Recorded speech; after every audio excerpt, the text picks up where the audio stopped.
All right, perfect. Welcome, welcome, welcome. Get a few people in. How long are we swinging AMD? I don't know. We'll find out tomorrow, actually. If tech actually holds, maybe I'll hold it as long as Avery holds Facebook. Let's see. What's going on, Buren? I mean, I do have good expiration on AMD, so we should be fine. I'm gonna make sure I implement a stop loss though on AMD, so don't worry. I sound much better. Appreciate it. Thank you very much. See, I knew this headset from Tom would actually pay off one day. Tesla, please. Yeah, I actually do like Certified Lover Boy. I mean, it's not one of my favorite albums from him though. I think he's had way better albums. This one's a little too, it's a little too slow jam for me. What's going on? What's going on? Avery is too bullish on Tesla. I tried to tell him. I don't know. He had to learn the hard way. So he changed his name from Avery Must to what now? Avery Zuckerberg. That was funny. I don't understand what's going through Avery, but hey, I'm here for it. Let me actually clean up my charts. Actually, I actually do need to update my ES chart. Nasdaq, pretty much what you see right now is pretty much just a channel. And don't worry, I'll get to my account challenge and the positions I'm in. So don't worry, I'm getting there. Don't worry. Um, Pretty much just looking at Nasdaq right now. Pretty much a sideways channel. I think we're gonna see a little more clarity probably tomorrow morning. I'm actually just waiting to see can we actually test the resistance of this channel. Maybe for that breakout, if that be the case, or we actually end up breaking the support, which I'm leaning more towards breaking the support of the Nasdaq here. Um, I think we are going to get some kind of. Here's the sentiment wise. Here's a bigger picture sentiment wise. I actually spoke of it yesterday. I was expecting good job loss claim numbers this morning. That was the case. We actually got a nice surprise this morning, but that wasn't enough to take away the fear of the market. That was the bigger picture. And so we're on a 4-day losing streak right now in the overall market with the Dow and the S&P. So that's not a good sign because now you're looking forward to tomorrow. Okay, now sentiment wise, what's really going to make us snap this streak, this losing streak that we're in? So it's highly likely that we probably get, I want to say lower highs, lower lows tomorrow. That'll probably be the case. We get some kind of gap up by morning and then we end up making lower lows. That's really what I'm expecting to make a little bit more chop, and then we close out the week on a down note. That's what I would expect because I don't see any further news that's actually going to propel this market to really snap that 4-day losing streak that we're on right now. That's big picture wise, right? Other than that, let me actually get into the names that we actually saw today from some of the actual algo alerts that went off. I know the one of the first ones that went off this morning was Microsoft. Microsoft was right there. If I actually pull up the chart on Microsoft, I got in there. It was a quick scalp. I didn't like the price action. I know that Tom actually held for a little bit longer. You could have ended up getting somewhere between I want to say 5 to 10% on that move this morning. And I actually drew it out this morning as a wedge. It didn't hold the wedge. It ended up breaking this wedge. That wedge was right about here, and I had it drawn out right about here. This was kind of when it actually broke down here. I got in right around this 301, mid 301 level. When I saw that actually red candle that broke that wedge, that's when I didn't feel comfortable with that rapid flow alert.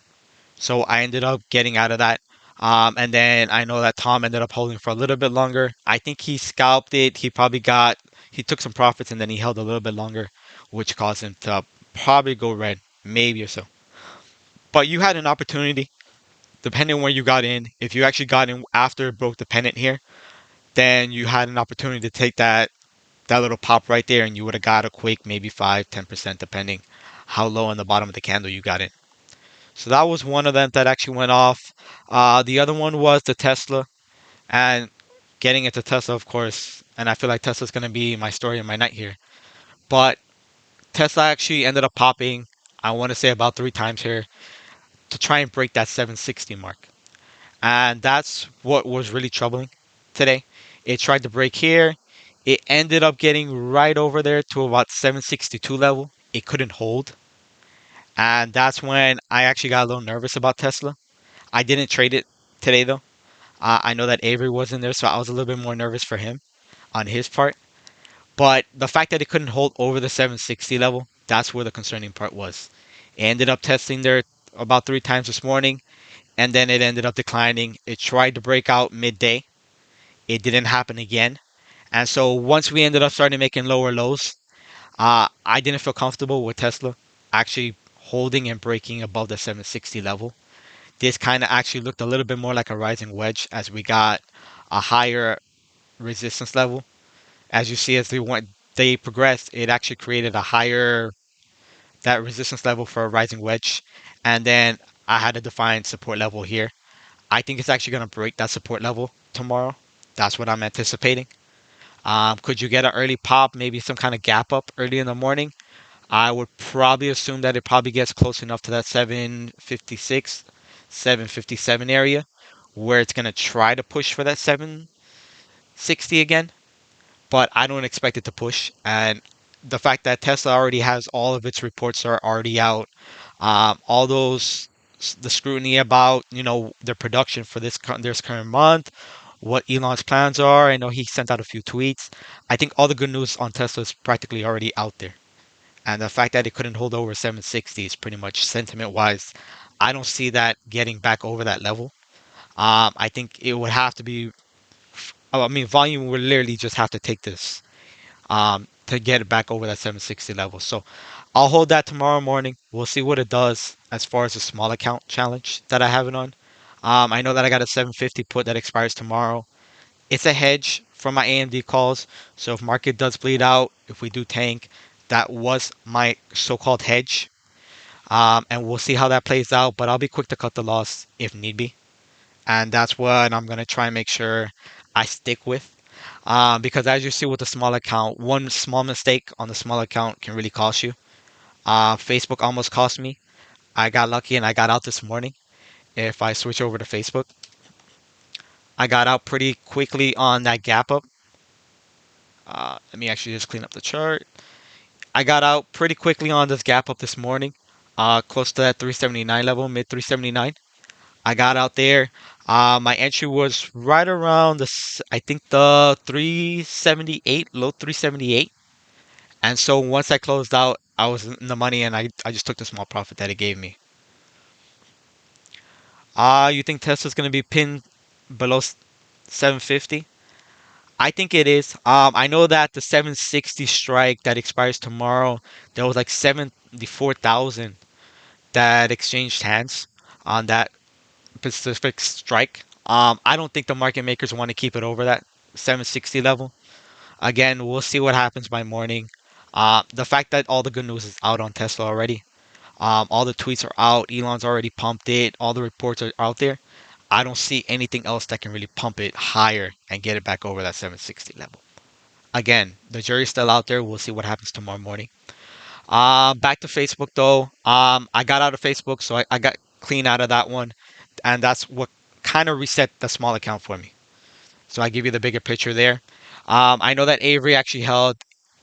It was a good sign seeing it actually pop right back over the 379, right close enough to into close, and then of course the market ended up dropping, and so I know that he's down like 20, I think 20%. I think it's gonna be fine. That 380 level is gonna be hard to get over though. I think that's really gonna be a resistance level for it. We'll see what Facebook does tomorrow. Other than that, I know that we ended up seeing a huge gap up on Lulu from last night. This is a really fat gap that we're looking at. I know the guys on live were talking about it on live. This is a huge gap that Lulu created. There were some put flow that came in on Lulu. I think there were the 420 puts actually that expired tomorrow. That were some heavy betting. As you see, it gave away some gains, but it's actually still holding pretty well. We'll see how that does tomorrow. If we see any further weakness on that. After hours action, I know that we saw AFRM pop. That's one that actually popped up on earnings. It had already popped with the news that it had with Amazon. Again, it popped again. That's insanely crazy. Another move that I actually missed today was Peloton. It was a beautiful wedge breakout that it had. It broke out of that wedge. It spiked beautifully. That was a nice gap up that it had. And then supposedly ended up having news about a new clothing line following Lulu. I was like, what? I didn't really see any reports on it. I know the chat caught it and then they alerted me. But that was an amazing $9 move that it made. So that was a good move. I know that SPRT was another one that actually made a solid move into close. I know that it gave back some gains after hours, but that was a little bit expected. After making, I think, such a long push from that low, 19 area. Beautiful push that it made right into close yet again. The last push that it actually had was right into close. Yeah, that was right here when it made it right into close. And then it made another push right here into close. So we'll see how it does tomorrow. I think as long as it holds this support level right here, right around 25.10, I think SPRT is fine. That will be the support level that I'm watching on that. BBIG, I know that I mentioned BBIG yesterday on our recap, and I actually agreed with Thomas that it was going to fill the gap. It actually came down and it filled the gap on BBIG this morning. And that was a beautiful one if you loaded up right when it completed that gap. That was right around that 970 mark, and it actually dropped all the way down to 964. That was a beautiful zone to load up on BBIG. And you would have actually caught that for a nice scalp right into the day, and that popped right back right over $11. So if you heard me last night when I mentioned that it was going to fill the gap and that was the load zone around that high $9 mark, that was almost a $2 move that you caught from the bottom. That was a beautiful one last night. Um, yeah, I know the SPRT vote is tomorrow. We'll see what happens with that. Again, if it holds 25.10, I think you're fine with SPRT. Let's see if there's any other moves that I'm missing here in the market that I think we. Let me just see if there's any other algos that went off today. Besides the rapid flow on Tesla, those were the two spikes that we had. I think most of the rapids today, you had an opportunity between 5 or 10%. I think one of the Tesla actual rapids, you had a chance to make about 20%. I think I heard someone actually scalped it for 20% on the second Tesla rapid that went out. I think that was when it actually popped. If I'm not mistaken, Tesla actually popped in the afternoon. When that went off, that was right around here, if I'm not mistaken. When it popped from 754 and it went right up to 756. And someone scalped it for like about 20%. So it wasn't that bad. That was the other thing I was getting there. There was major flow on Apple today. That was a beautiful. I actually thought they were loading up right into Apple event next week into Tuesday. So that was actually a good sign. I actually have a small position on my main account on Apple when I saw that major flow go off. So I do have a small position on that. Yeah, I know that info's on. I know the game is on. Don't worry. So that's why I started a little early so I can catch the games. Don't worry, Yopan. I'll be on there. Don't worry. Um, but just to wrap it up real quick, yeah, the Apple major flow that went off, that was a beautiful one. So if you load it up on that, I think it's gonna be a nice run up into the event. Definitely gonna be likely, highly likely, it's a sell the news event. So if you got in today, I think Apple will be fine. Other than that, I know that there's also was some BA call flow that went out today. I know that me and Avery kind of missed out on BA as well. BA actually had a nice pop. It was hovering just above, I think, about $2, and then it ended up popping. And on a bigger picture, I know that I ended up having it charted out. I hope I didn't remove it, which I probably did. Yeah, I did. I actually had a consolidation here. When I actually thought about getting in yesterday, that was. there was this nice little consolidation right here where I actually saw some nice call flow coming in for 915. Well, not for 915, 215 calls is what I meant for this weeklies. I actually thought about getting into that yesterday. So I thought it was actually going to break this consolidation, but it was just going to be more so a dead cat bounce. And it actually ended up popping and it rose right into the high 216 area. So those 215 weeklies that I saw, they actually did pay off. But by the time that I actually noticed it, it had already taken off. It was right around that 214 mark, so I wasn't going to chase that. I didn't even mention it at all. Other than that, I think that pretty much covered most of the flow that was pretty much important today that came out. All the pretty much big moves. PayPal. If I'm not mistaken, Yopan's actually holding PayPal puts, and I believe Anthony actually swung some Square puts as well, because they kind of go hand in hand. Um, Let me see if there's a big picture here.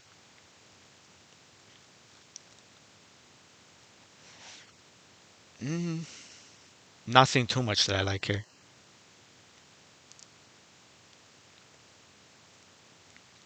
See if I get a quick support level here.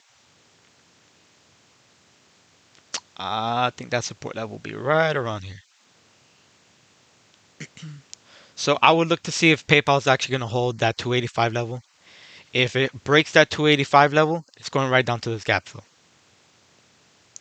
And that gap fill is right there, right around that 278, 279 range. If it ends up breaking that 285 level, it's going down to that gap.